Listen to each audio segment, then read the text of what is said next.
कर दीजिएगा ताकि कोई भी अपडेट आप लोग को सबसे पहले मिलती रहे, ठीक है। तो यहाँ पर देख सकते हैं UP police admit card 2024 UP constable exam cancelled, new exam date announce soon, ठीक है। यहाँ पर न्यू डेट जो है वो अनाउंस कर दिया गया है। यहाँ पर आप लोग को बता दें कितने डेट से यहाँ पर एग्ज़ाम कराया जाएगा और क्या कुछ इसमें बदलाव किए गए हैं वो भी आप लोग को इस वीडियो में बताने वाले हैं, ठीक है। तो सबसे पहले तो आप लोग को यहाँ पे देखते हैं कि टोटल वैकेंसी कितनी थी, 60,244 वैकेंसी थी, जिसमें आप लोगों को रिटन एग्ज़ाम हुए थे 17-18 फरवरी को। उसके बाद 17 का सेकंड शिफ्ट, 18 का सेकंड शिफ्ट यहाँ पर पूरी तरीके से लीक हो गया था। हालांकि पहला शिफ्ट का भी लीक हुआ था, लेकिन उसके साथ से कुछ नहीं मिले थे। अब यहाँ पर देख सकते हैं कि रिटन एग्ज़ाम प्रोसेस क्या है, 2 घंटे का समय आप लोग को दिया जाता है। 300 क्वेश्चन होते हैं, ऑब्जेक्टिव क्वेश्चन आप लोगों को माइनस मार्किंग सभी कुछ लोगों को पता है 1/4 है। और यहाँ पर आप लोगों को फिजिकल टेस्ट, उसके बाद आप लोग को डॉक्यूमेंट्स वेरिफिकेशन और मेडिकल वगैरह जो भी आप लोग का होता है वो होगा, ठीक है। और यहाँ पर आप लोगों का कुछ थोड़ा सा डिटेल में बता देता हूँ, उसके बाद आप लोग को चलते हैं एक मतलब इम्पॉर्टेंट जानकारी में, ठीक है।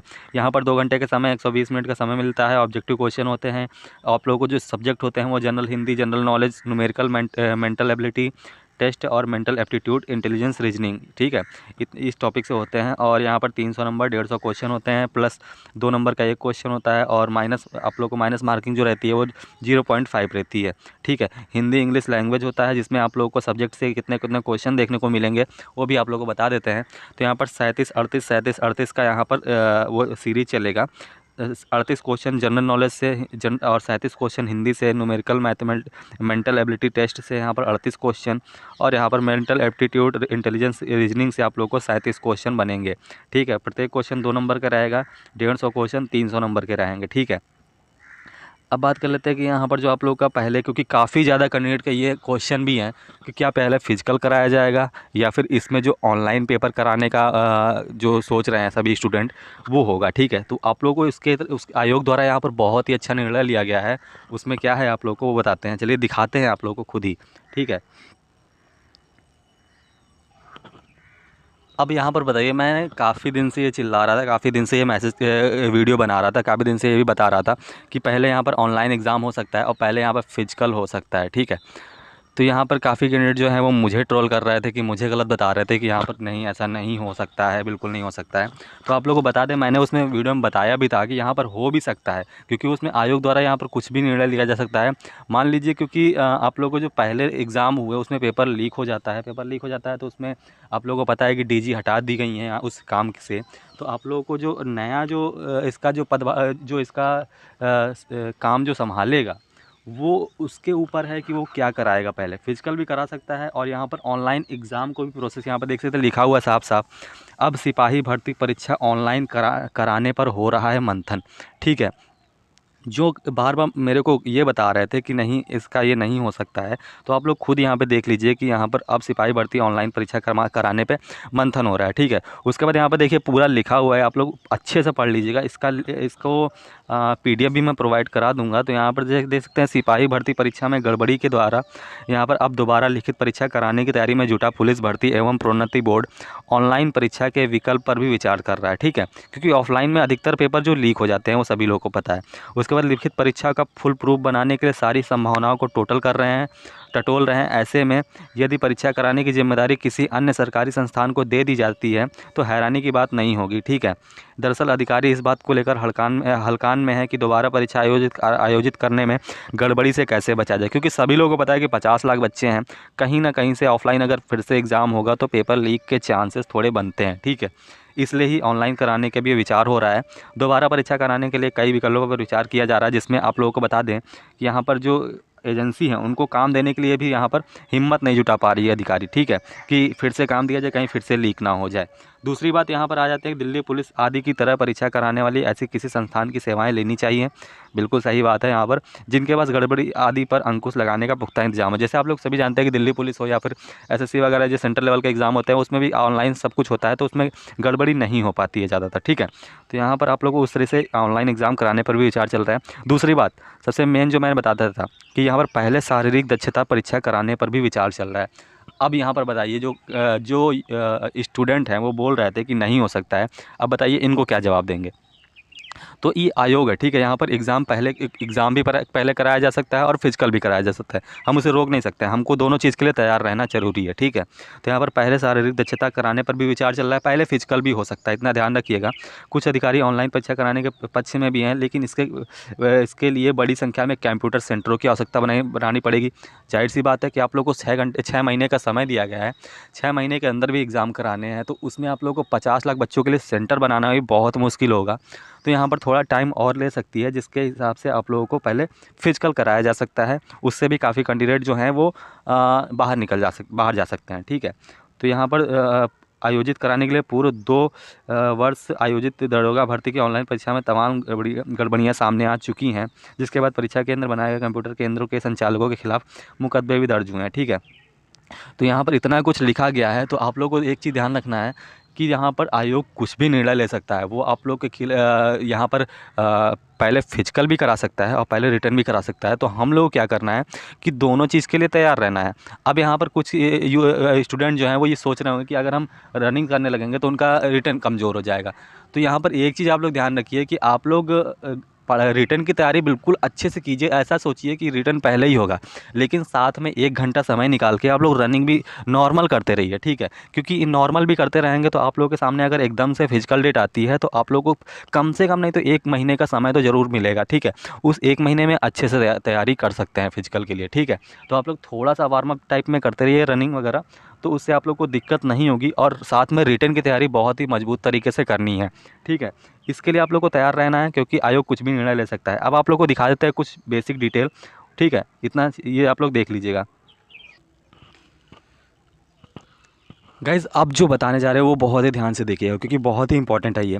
काफ़ी स्टूडेंट जो हैं वो ये मन में विचार रखते हैं कि यहाँ पर ये कुछ कहाँ से पता चले, ठीक है। तो यहाँ पर देखिए यूपी पुलिस कांस्टेबल का जो एग्ज़ाम होगा वो कब होगा, अब आप लोग को बता देते हैं कि ये आप लोग का एग्ज़ाम होगा वो जुलाई और अगस्त के महीने में होगा।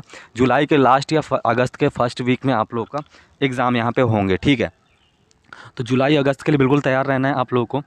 और दूसरी बात, यहाँ पर आप लोगों का डेट जो रहेगा वो आप लोग को आप लोग को यहाँ पर 21 जुलाई से लेकर से आप लोगों को 10 अगस्त के बीच में आप लोग का एग्ज़ाम होगा, ठीक है। और दूसरी बात यहाँ पर आप लोगों की जो रहेगी ये कि यहाँ पर फिजिकल या फिर पहले रिटर्न, तो यहाँ पर आप लोगों को दोनों के लिए तैयार रहना है, जिससे आप लोगों को कोई दिक्कत ना हो अगर पहले फिजिकल हो जाता है तो, ठीक है। बाकी आप लोग पहले मैंने बता दिया था कि 17-18 फरवरी को बहुत ही धड़ल्ले से यहाँ पे पेपर जो लीक हुए थे टेलीग्राम व्हाट्सएप ग्रुप में, यहाँ पर अलग अलग माध्यमों से, तो उसके हिसाब से पेपर को रद्द किया गया था। 6 महीने का तुरंत समय दिया गया था। अब 6 महीने में एग्ज़ाम कराना, बिल्कुल नए सेंटर बनाना, वो भी अगर यहाँ पर अगर ऑफलाइन कराती है तो फिर से ऐसा पेपर लीक ना हो, ऐसे क्या गारंटी है, ठीक है। तो उसके हिसाब से ऑनलाइन अगर परीक्षा होती है तो ऑनलाइन परीक्षा के लिए सेंटर बनाने काफ़ी ज़्यादा मुश्किल होगा, थोड़ा समय लगेगा। तो उसके हिसाब से पहले फिजिकल करा भी सकती है आयोग, तो उसके लिए हमें तैयार रहना है बिल्कुल अच्छे से दोनों तरीके से। तो आप लोग थोड़ा बहुत रनिंग करते रहिएगा, ठीक है। और यहाँ पर अब ये बता देते हैं कि यहाँ पर जो आप लोगों का सिलेबस वगैरह रहेगा, मान लीजिए कि रिटन एग्ज़ाम होता है तो उसमें क्वेश्चन किस टाइप से होंगे, किस टॉपिक से होंगे और कितने कितने क्वेश्चन होंगे। क्योंकि आप लोगों को पहले जो बताया जा रहा था कि 55 क्वेश्चन रीजनिंग वगैरह इतने 38 इस तरफ से, तो आप लोगों को वो चीज़ ध्यान नहीं देना है, क्योंकि चेंज भी कर सकती है। यहाँ पर आयोग चेंज क्या है वो आप लोग को दिखाते हैं। जैसे कि मैंने पहले बता दिया कि 37-38 का सीरीज़ चलेगा, वही सीरीज़ आप लोगों को चलाना है। आप लोग को सारे सब्जेक्ट जो हैं वो तैयार रखने हैं, ठीक है। उसके बाद अब ये भी कैंडिडेट जो हैं वो ये भी सोच रहे हैं कि यहाँ पर रिटन एग्ज़ाम मान लीजिए क्वालिफाई कर लेते हैं या फिर पहले फिजिकल क्वालिफाई कर जाते हैं, तो उसके बाद प्रोसेस क्या है, तो अभी आप लोगों को प्रोसेस दिखाते हैं, पूरा complete process. UP police constable requirement 2024, ठीक है। 10th और 12th यहाँ पर फॉर्म के लिए मांगा गया था। 18 से 25 साल एज थी, जिसमें आप लोग को कैटेगरी वाइज SC ST के लिए, OBC के लिए 3 साल 5 साल की छूट थी। 60,244 वैकेंसी थी। और एप्लीकेशन मोड जो था वो ऑनलाइन फॉर्म भरने थे। सिलेक्शन प्रोसेस जो है वो आप लोग का written test, documents verification, physical efficiency, medical, ठीक है। ये थोड़ा सा ऊपर नीचे लिखा हुआ है। पहले आप लोगों को बता दें कि पहले रिटन होता है, फिर आप लोगों का फिजिकल होता है, फिर आप लोगों का मेडिकल होता है, फिर डॉक्यूमेंट्स वेरिफिकेशन होता है, ठीक है। लेकिन यहाँ पर अगर पहले फिजिकल अगर होता है तो उसके बाद आप लोग को सेकंड में रिटन होगा, ठीक है। इतना ध्यान रखिएगा। उसके बाद आप लोग का मेडिकल होगा, फिर आप लोग का डॉक्यूमेंट्स वेरिफिकेशन होगा। सैलरी आप लोग को 21,700 रुपये रहेगी। ऑफिशियल वेबसाइट आप लोग को लिंक डिस्क्रिप्शन में दे देंगे, वहाँ से भी आप लोग देख सकते हैं। नोटिफिकेशन आप लोग कब आया था, कब एग्जाम हुए थे, वो भी आप लोग को सभी लोगों को पता है। वैकेंसी की बात करें तो vacancy general, EWS, OBC, SC ST total vacancy कितनी थी, किस पोस्ट में कितनी वैकेंसी थी, वो आप लोग नहीं देखे हैं तो फिर से देख लीजिएगा। 24,102 जनरल के लिए थी, 6,024 EWS के लिए थी, SC के लिए 12,650 थी, OBC के लिए 16,264 थी, ST के लिए 1,204, टोटल वैकेंसी 60,244 थी। ठीक है। फॉर्म फीस की बात करें तो जनरल OBC के लिए 400, SC ST के लिए यहाँ पर भी 400 रुपये। ठीक है, सेम, कोई भी यहाँ पर छूट नहीं मिली थी किसी को भी, जिससे अच्छी खासी कमाई भी हो गई थी। और जनरल मेल और जनरल फीमेल के लिए एज लिमिट की बात करें तो 18 से 25 साल मेल के लिए, 18 से 28 साल फीमेल के लिए, ये जनरल के लिए है। ठीक है, बाकी मैंने OBC और SC ST के लिए बता दिया 5 साल 3 साल की छूट। सिलेक्शन प्रोसेस मैंने आप लोगों को बता ही दिया पहले ही, सिलेक्शन प्रोसेस में क्या है। और यहाँ पर सब्जेक्ट की बात करें, किसको सब्जेक्ट से कितने क्वेश्चन है वो भी मैंने आप लोगों को बता दिया, समय वगैरह बता दिया, माइनस मार्किंग बता दी, क्वेश्चन नंबर बता दिए कितने क्वेश्चन, 1 नंबर के 2 नंबर के 1 क्वेश्चन रहेंगे। PAT PST के लिए आप लोग को यहाँ पर मिनिमम हाइट चेस्ट कितनी रहेगी यहाँ पर देख सकते हैं। मेल के लिए पहले बता रहा हूँ, तो यहाँ पर देखते OBC SC ST के लिए जनरल के लिए 168 सेंटीमीटर होनी चाहिए। ठीक है, और जो सीना होना चाहिए वो आप लोगों का चेस्ट होना चाहिए 79 नॉर्मल, 79 सेंटीमीटर। ठीक है, विदाउट फुलाने पर। ठीक है, उसके बाद आप लोगों को फुलाने पर 5 सेंटीमीटर फूलना चाहिए, यानी कि 84 होना चाहिए, 84। वहीं ST की बात करें तो 160 सेंटीमीटर हाइट होनी चाहिए और 77 सेंटीमीटर नॉर्मल चेस्ट होना चाहिए और फुलाने पर 82 आना चाहिए। ठीक है, फीमेल के लिए हाइट वेट का यहाँ पर दिया गया है, तो हाइट 152 सेंटीमीटर आप लोग को जनरल OBC SC के लिए रहेगा, और वेट आप लोग को 40 किलोग्राम रहेगा। और फीमेल ST के लिए यहाँ पर 147 सेंटीमीटर हाइट रहेगी और 40 किलोग्राम वेट रहेगा। ठीक है, रनिंग की बात करें तो यहाँ पर रनिंग आप लोगों को मेल कैंडिडेट के लिए 4.8 किलोमीटर, यानी कि 5 किलोमीटर में 200 मीटर कम 25 मिनट का समय मिलेगा। वहीं फीमेल की बात करें तो 2400 मीटर, यहाँ पर 14 मिनट का समय मिलेगा, लगभग 2.5 किलोमीटर का। ठीक है, सैलरी की मैंने बता दिया कि 5,200 से लेकर यहाँ पर 20,200 रुपये तक इस पे स्केल बनेगा। ग्रेड पे आप लोग को 2,000, साथ में टोटल मिला के 21,700 रुपये मिलेंगे। ठीक है, तो ये थी कुछ बेसिक डिटेल। आई होप कि आप लोगों को वीडियो पसंद आई होगी। वीडियो पसंद आई होगी, वीडियो नॉलेजेबल रही होगी, तो वीडियो को लाइक शेयर जरूर कर दीजिएगा और कमेंट करके ज़रूर बताइएगा वीडियो कैसी लगी।